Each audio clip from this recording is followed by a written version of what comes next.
All right. Thanks for watching, and do excuse the volume. We're working on the volume controls to make things a little better for everyone. The key that I wanted to get this out was in the trading room. We discussed today for it was Energy Information Agency Day. Well, basically we have this gray line in the sand. That's a last conditional change. We were looking for a breakout for discretionary traders above this old line in the sand, which was 85. The market tried to penetrate it and failed. It tried to penetrate it and then failed. And then finally, when it did penetrate it, traders discretionarily took that buy signal a breakout close confirmation. However, our trade system, as you can see with the Algo optimizer, and we've been talking about this over the last 3 days about the differences between a scale out function. In this situation, we had a nice trade setup where it took as you can see it, the high close doji. Many of you probably should not be ignoring that signal or learn more about it. And a lot of you just absolutely love it. It's a great way of having defined triggers. Now, I want to add a little functionality to what we look at. The difference between why we even were looking at the long side and setting up long trades was real simple. Volume action was dictating. You can see on balance volume was positive, meaning the yellow line is OBV, the blue line's a moving average. Yellow, you could clearly see the smoothed out moving average was trending up as this buy signal occurred. But more importantly, you can see my histogram and my proprietary volume indicator was also trending up and generated a moving average crossover all at the same time. Not only was that a great signal, but when you have two ways to trade this, automatically or only set up to take longs. We went through this in the trading room. I just wanted to review, want everyone to know that's exactly what we covered. More importantly, as I'm talking, you can clearly see that we just finally exited the trade. Why? Well, this is a function, as you can see. I mean, some trades obviously are better than others, but let's explore what the Person Algo Optimizer does. It will get you into a trade that you want to be in, that you like, that you've been stalking, let's say. You have upside movement. You're just waiting for that defined moment when it gives out that buy signal. Well, there it is. There's your buy signal, and there's your risk factor on the trade, red line. Now, as the market starts to progress, it'll develop a new stop, and that's the orange line. The blue line is the profit target.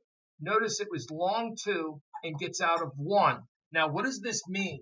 It does that function where it will trail the stop on half the position.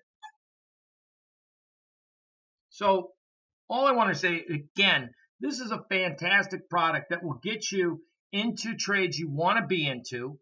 It will execute for you. And here's the key. See these white lines?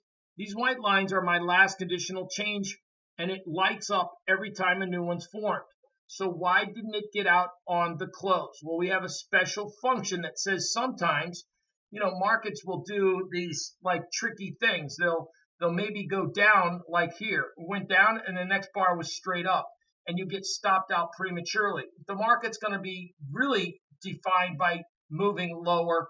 Then I want to get stopped out at the level and with confirmation by lower lows in the bar. And that's what happened. So while we didn't sell the high and we didn't buy the low, we did something that you're supposed to do. We took a huge chunk out of the middle of the market. Now, one of the things that we definitely warn people, another function that I like to look at is what's called ATR. What is the ATR? When this thing gave a breakout and we were up to this number, let's move over to this page here. The actual range on crude oil was already, the range today was $1.56. So we have $1.56, and even looking at July, which you can trade July, you don't want to, but anyway, July is around the corner. That means it's no longer a futures contract. It's going to be a cash market. We're rolling into higher volume trades with, again, August. But looking at the filled-in data here, the ATR on July is $1.51, and the ATR today on crude oil is $1.52. So what does that mean? It's filled on average its normal price range, and therefore it may give you an idea that the overall trade might not go up that much further. So I think it's important that we all understand the best way to trade the market by putting odds in your favor over time is, when do you trail stops? When do you get out? Should you be getting long a market that's at the top end of its ATR. Hell no. What you ought to do is look to take the profits or have a trailing stop function. And that's what this product has done. Phenomenal job. And for those that are interested, I would sincerely suggest to take a long, hard look at what the person's lifetime package has, what we teach. This is not something for someone that just wants to trade once in a while. This is a complete package, an institutional level package that gives everything from quantifying what kind of buy signal, what the trend of the market is, based on both pivot studies, the person's pivots. It gives what buy signals are there, whether it's a high closed doji, a low closed doji. It gives us the idea. What we've put together, by the way, is, as you can see, and I'm looking at the energy and steel sector stocks here, it'll give us the relative strength from the person's market catcher indicator. It'll give you the average true range. It'll give you the current trade, the volume over time, the average volume, and the volume. So in a flash of a minute, I can tell, should I be taking a buy breakout in this market? It is a bullish last additional change breakout. The relative strength is improving over time. We have some decent volume right now compared to the last X period days. And that's what we teach people. And if it is a market that we want to get into, that particular stock, out of the whole entire sector, what is the best performing stock? And by the way, the best performing stock in terms of relative strength happens to be Apache. Why? The relative strength, the person's market catcher turned bright blue. That'll be a study for another day. But what I wanted to point out to you was, when you look at ATR, when you look at the availability of information, we can put up better selected trades on average, day in, day out. Another wonderful trade and a way that we would want to trail the stops. And that's the problem that a lot of people have. They don't know when to take a profit and they don't know when to trail the stop. Now, what's the difference between this setting that I have today? Well, we were thinking, because, and I want to make sure that you're crystal clear on this, in the trading room, we said, hey gang, by the way, as the market's moving up, we're almost near the ATR for the day. And so take profits on half this position and then trail the stop on the other function. And that's why we were using the trail out feature on this. That's why we don't have a strategy equity report for today, because we changed the system up. Now, you can change not the system, but you can change the strategy of the system. What do I mean by that? Well, if I want to, and I'm going to just go over here, I'm going to format strategy real quick.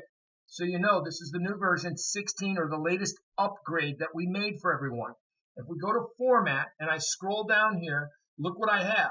Down where it says scale out ratio, it was set at half. If I'm in 2 contracts, it's going to get out of half. Now, if I change that to 0, look what changes here. It got out of both contracts, not at the intended profit target. It got out at the trailing stop function, right? So once the market closed below the last conditional change, it got out. It did its job. Now, if I do this, and again, this is a pretty powerful little setup here. And so far today, I mean, you know, the market didn't do a whole lot from the time that we had to trade in the morning. I mean, here's crude oil. And it was also, keep in mind, energy information report at 10:30. And here's that volatility. Market broke out, broke down, and then finally we had a clear signal right here. This obviously was not turned off or on. Took a little tiny loser over here. It took a break-even slight winner over there. Got out on a trailing stop function. But needless to say, this is the trade, and I'm not cherry-picking, but this is the trade actually that we did in the trading room live. We set everybody up for this.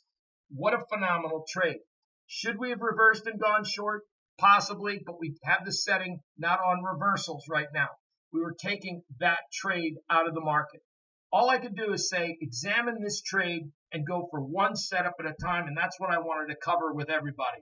A perfect trade entry, perfect way to execute the trade, and if this thing did break out and go up forever, it would have continued to trail the stop at that setting. Now, what is that setting? Once again, format strategies, we had the setting set at, as you can see, get out of no scale out just trail the stops. If I change that to 1, here's the difference that what happens to the market. It just takes the profit target and that's it. End of trade. It won't trail the stop. What did we do? We had this set at a half. So that's why we put out in the trading room, get out a half. And that was what we had done.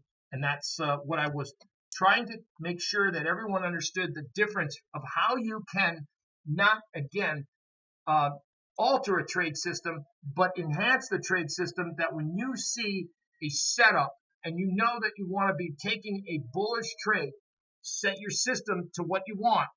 Full scale out, half scale out, or just trail stops. And in this case, we wanted to say, I think it's important to have the function at scale out at half the positions. So there it is. There's the trade.